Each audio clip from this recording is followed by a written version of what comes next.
In the Know, we are talking all about the storm threat that is setting up along the Ring of Fire. We'll tell you about what a Ring of Fire is in just a moment, but we saw quite the active weather across the country earlier this week.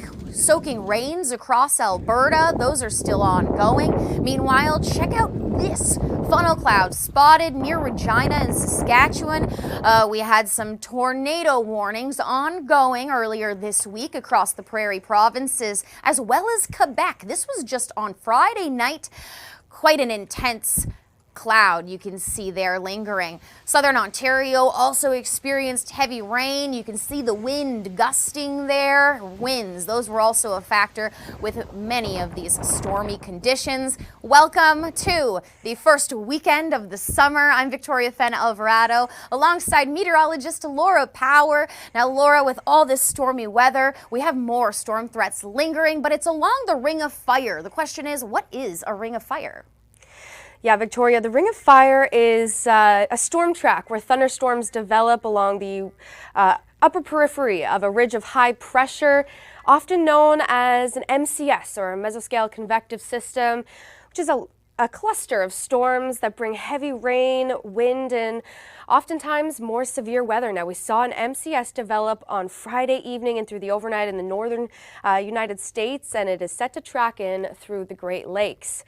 There's a look at the storm track following the upper ridge, bringing in a ton of thunderstorm energy. Now, these MCSs, they thrive in the hot and humid conditions, and they follow kind of the moisture coming up from the Gulf, Victoria. Yes, and speaking of moisture and hot and humid conditions, we have heat warnings in effect in southwestern Ontario, all due to the warm conditions and ongoing heat. We're going to show you how warm you could get in a moment, but check out all of this moisture here that it's tracking across southern Ontario. This is an ongoing story for the weekend, Laura, and this could even bring storm potential for southern Ontario on Saturday, correct?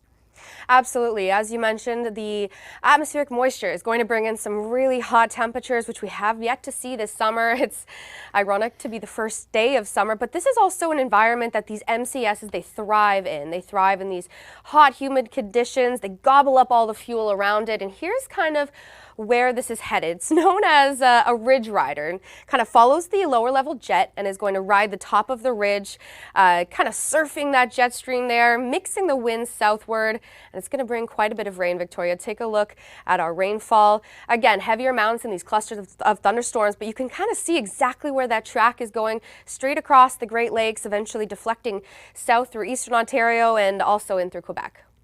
Just dodging the GTA, heaviest rain through the nickel belt possible. And keep in mind, storms, they are helped and fueled by warm conditions. Laura, how warm are we going to get? This could potentially be the first heat wave of the summer of the season. Oh, it's absolutely shaping up to be the first heat wave of the season, Victoria. We've already got special weather statements, heat warnings in effect. Take a look at the humidex values for Monday. We are going to be stifling, arguably hard to breathe in these muggy conditions. So make sure to check in on your friends, or if you've got long activities outdoors. It's going to be sunny and hot. Humidex value of 48 in Cornwall, Victoria, and Quebec as well, getting a ton of this warm air mass. This is the perfect reminder for folks to never leave your pets or your children in vehicles at this time, especially with heat like this. This is dangerous heat. This is where you need to make sure you stay hydrated and stay in a cool environment as much as you can.